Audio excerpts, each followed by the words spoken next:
Қайырлы күн достар, бүгінгі видеода маған қазіргі таңдағы трендке айналған моншақты сөмке заказ берді. Жай ғана тоқып қана қоймай, сіздермен видеосымен де бөлісе кетейін. Қажетті заттар ол моншақ пен 0,6 мм леска.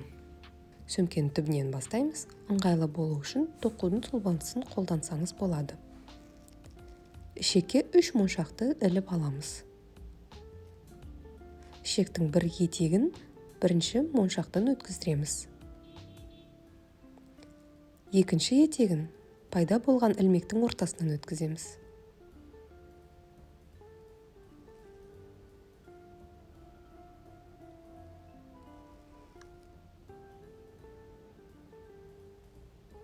Мінекей видеода көрсетілгендегіндей түйін жасаймыз. Мінекей екі ішектің байланысқан жерін моншақтың ортасына қарай апарамыз. Осылай тоқу арқылы біздің сөмкеміз өте мықты, берік ұстап тұратын болады. Және де абайсызда ішектерін үзіп алсаңыз, жыртып алсаңыз, сөмкеміз шашылып қалмай, моншақтары өз орнында тұрады. Келесі екі моншақты алып, ішектің етегін қайтадан бірінші моншақтан өткіздіреміз. Екінші етегін пайда болған ілмектің ортасынан өткіздіреміз. Екеуін байланысқан түйінін моншақтың ортасына алып барамыз.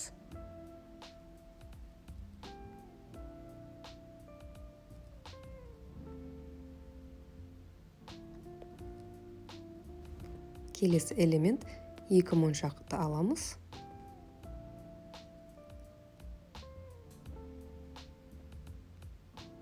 Ішектің етегін бірінші моншақтан өткіздіреміз.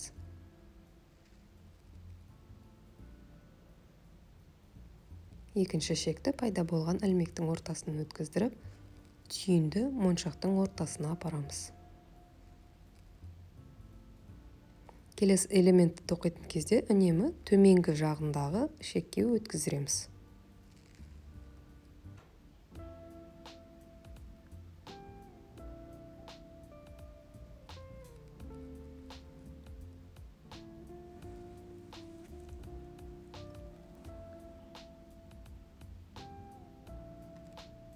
Мінекей төменгі жағынан аламыз.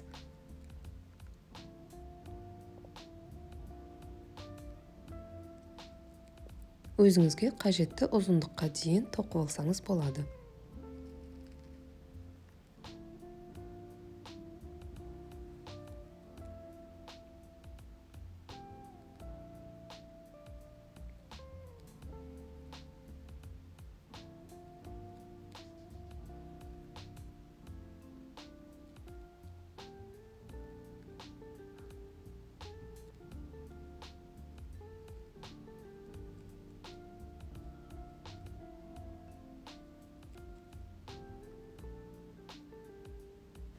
Осы ұзындық маған жеткілікті. Енді соңғы элемент жасайтын кезде төменнен емес, жоғарғы бөліктегі ішекке ілеміз. Әдеттегідей екі моншақ іліп аламыз.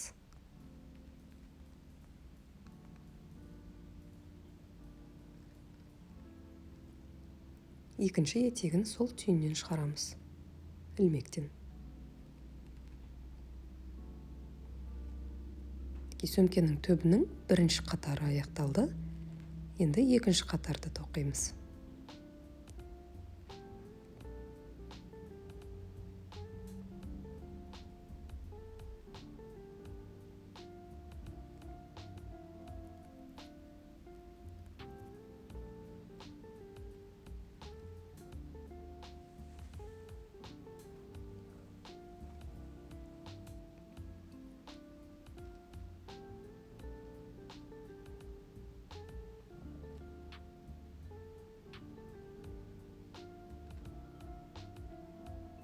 Екі моншақ.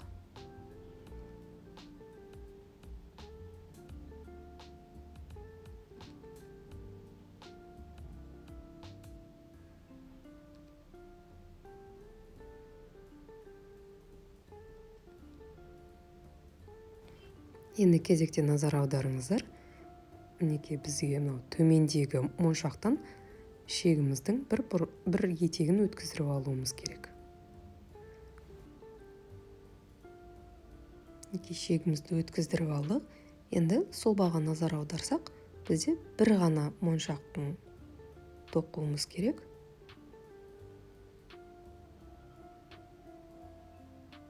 Кез келген шеккеле берсеңіз болады бір моншақты.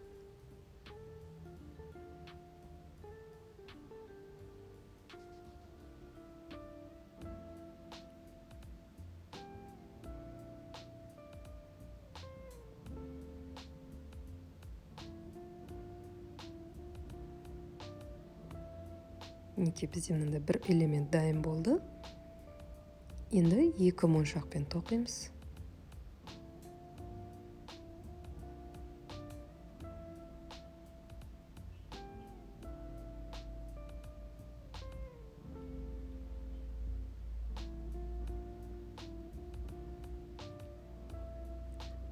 Шегімізді алдыңғы қатардағы моншақтан өткіздіреміз.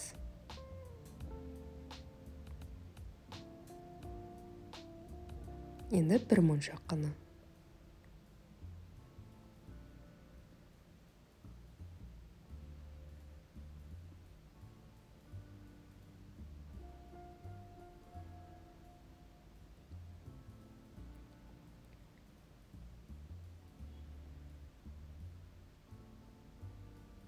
Екінші элемент дайын болды.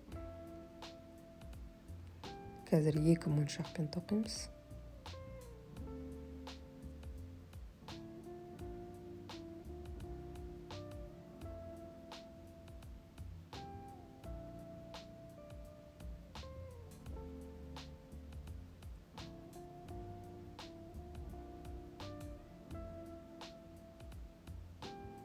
Алдыңғы қатардағы моншақтан өткіздіріп аламыз. Осылайша кезек-кезек екі моншақ, кейін шекті өткіздіріп алғаннан кейін бір моншақпен қатардың соңына дейін өздігіңізбен тоқып шығыңыздар.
Соңғы моншағымызды тоқимыз.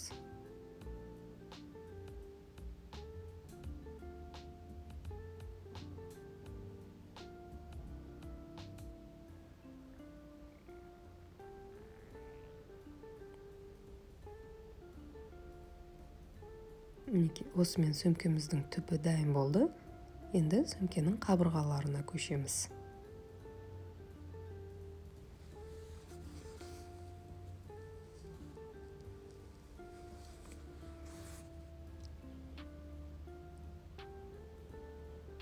Екі моншақтан бастаймыз.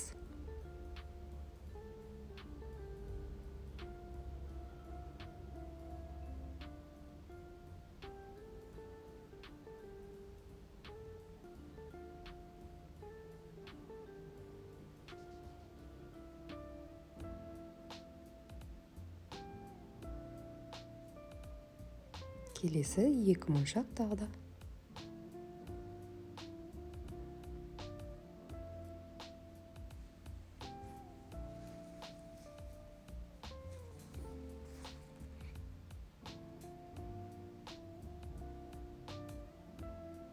Енді алдыңғы қатардағы моншақтан өткіздіріп аламыз.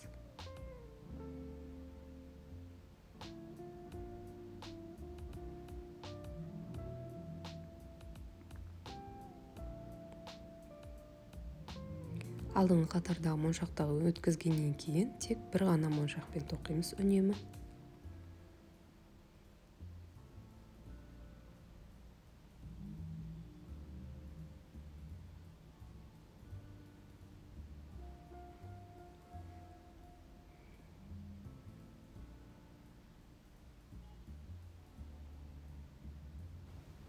Келесі элемент жоғарғы тұрған лескаға 2 моншақ өткіздіріп аламыз.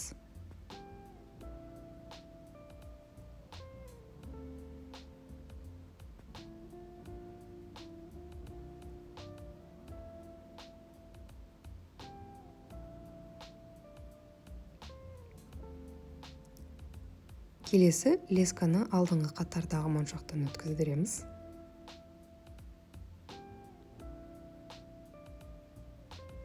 Енді бір моншақ қана тоқимыз.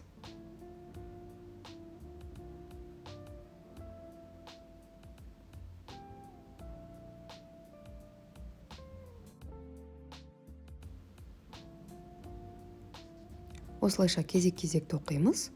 Мұқият болыңыздар. Мінекей қазір 2 моншақ, одан кейін 1 моншақ, 2 моншақ, кейін 1 моншақтан тоқып, қатар соңына дейін өздігіңізбен тоқып, қатар соңында кездесеміз. Мінекей соңғы элементіміз қалды. Мұнда 1 моншақпен ғана қатарды аяқтаймыз.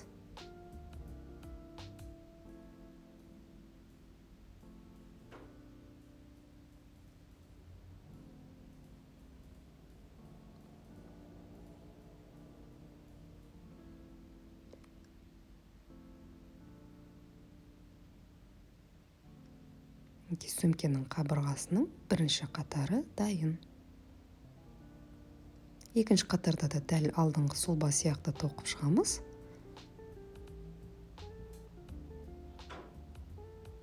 Екі моншақтан бастаймыз.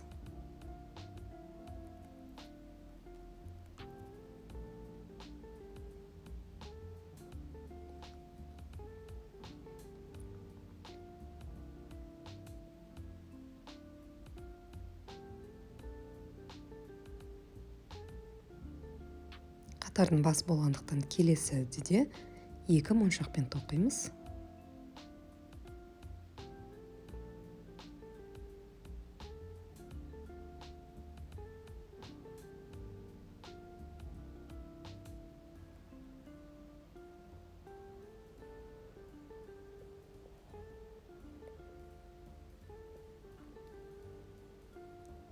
Енді 1 моншақтың кезегі келді. Ол үшін ішекті алдыңғы қатардағы моншақтан өткіздіріп аламыз.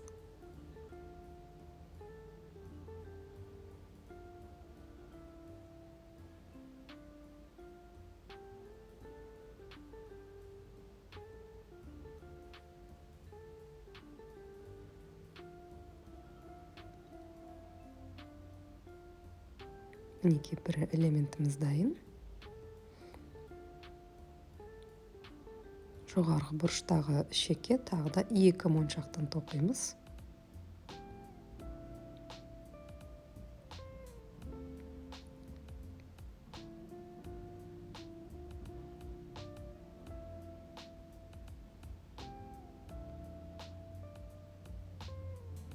Енді 1 моншақтың кезегі.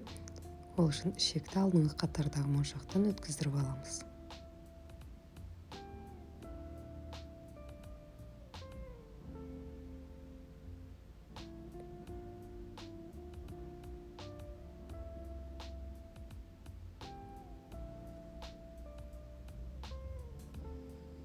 Екінші элемент дайын болды. Осылай қатар соңына дейін өздеріңізбен тоқып шығасыз. Осы 2 қатар қайталанып, сізге қажетті ұзындыққа дейін тоқимыз.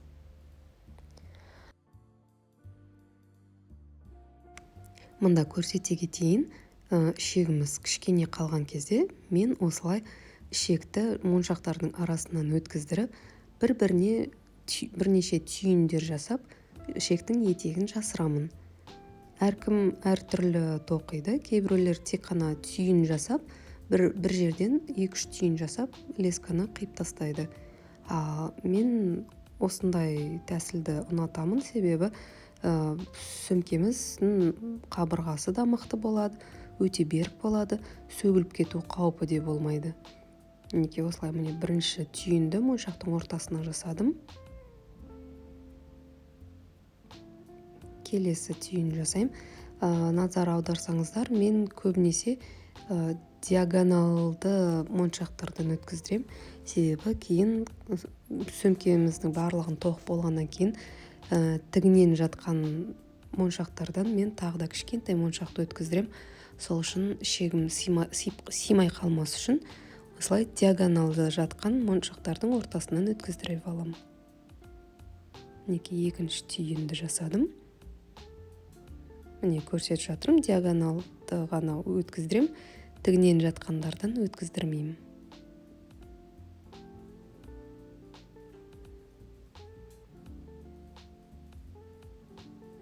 Мінекей болды. Осы маған жеткілікті. 2-3 түйін жасасақ, сол жеткілікті.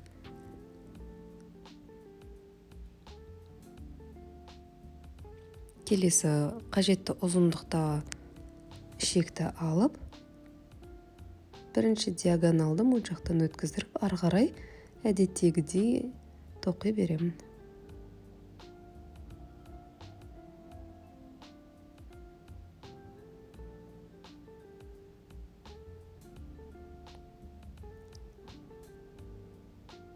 Ары қарай қажетті ұзындыққа дейін өздігіңізбен тоқи беріңіз.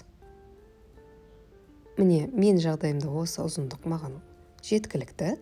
Енді сөмкенің тұтқасын жасауымыз керек. Бірақ мен жаңа ортасына элементтерге кішкентай золотисты дейді моншақтарды тоқып шыққым келіп жатыр. Себебі сол моншақтарды тоқу арқылы біздің сөмкеміздің қабырғалары одан да берік болады. Қазір көрсетемін. Мұнда еш қиындығы жоқ.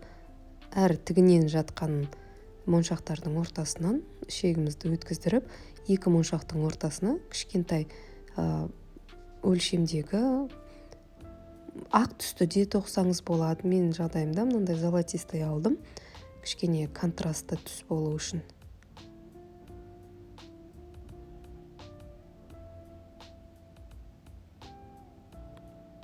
Мінекей ешқандай қиындығы жоқ. Осылай әр қатардың моншақтарының ортасына өздігіңізбен тоқып шығыңыздар.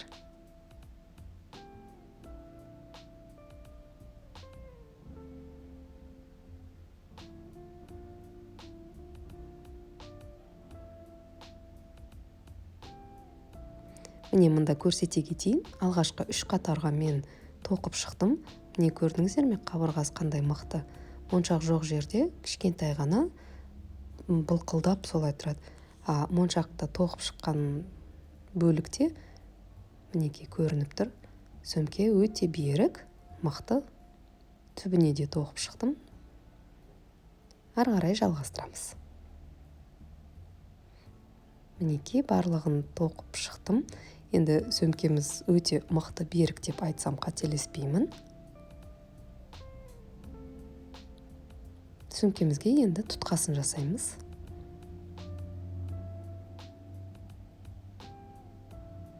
Ол үшін қажетті ұзындықта ішек кесіп алдым. Мінекей жанындағы 2 моншақтан және кішкентай сары моншақтан өткіздім.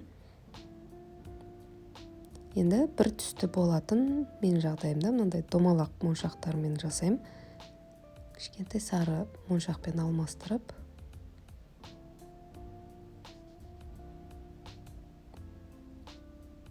әр ішекке 3 ақ моншақ және 2 кішкентай сары моншақты іліп аламын.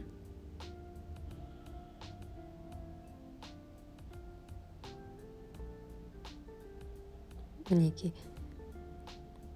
Енді шегімізге 1 сары моншақ алып,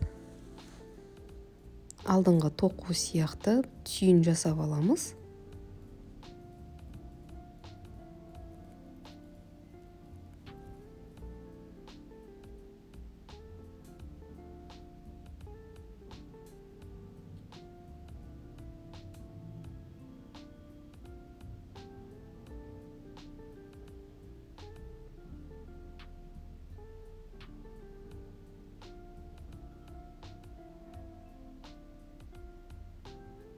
түйінді моншақтың ортасына апарып, шектерді барынша қатты тартуға тырысамын.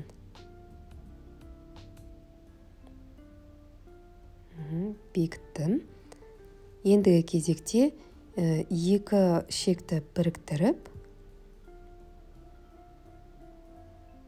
екі шекке бірдей кезектесіп, ақ домалақ моншақ, сары кішкентай моншақтан кезектесіп, өзіме қажетті ұзындыққа дейін моншақтарды іліп шығамын.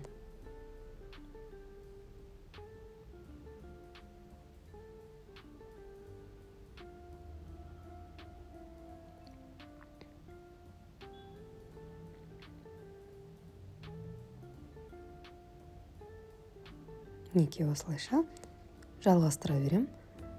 Қажетті ұзындығыма дейін іліп шықтым. Енді кішкентай сары моншақты бекітіп аламын.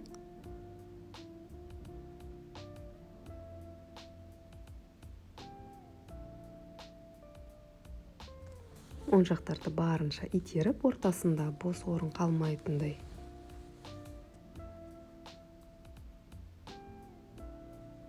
Енді кішкентай сары моншақты бекіте берсем болады.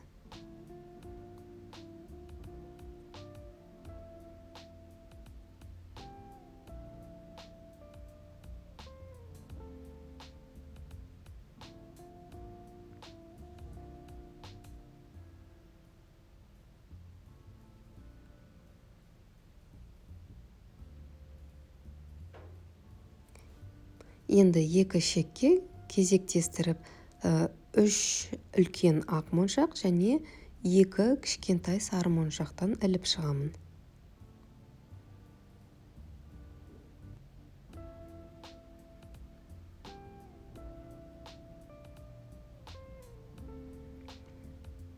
Енді шектерді сөмкенің екінші жағына бекітемін.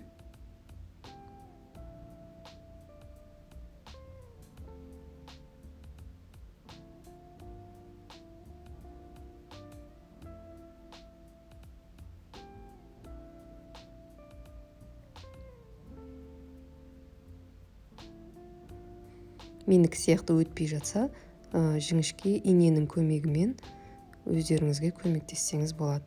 Жіңішке болғанда тым жіңішке емес, орташа қалыңдықтағы инемен көмектесіп алсаңыз болады.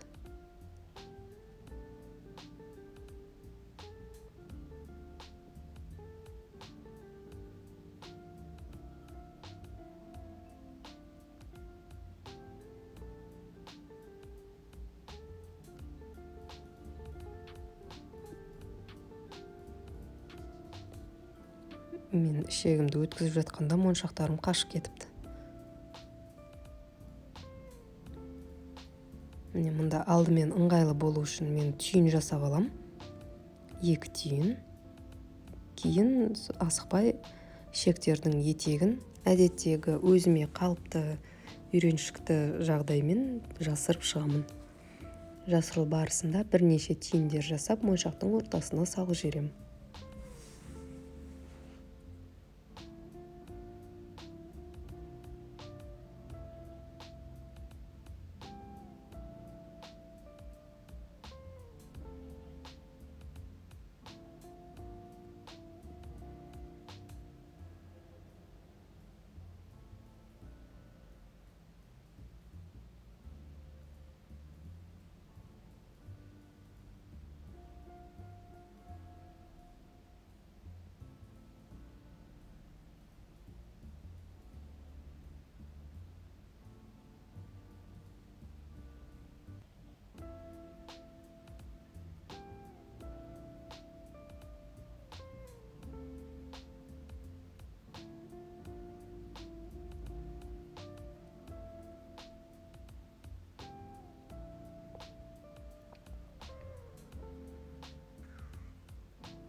Моншақтың арасынан бірнеше рет лескамен өткендіктен кішкене іші тарылып қалады. Сондықтан инемен кішкене өзіме көмектесіп қоямын.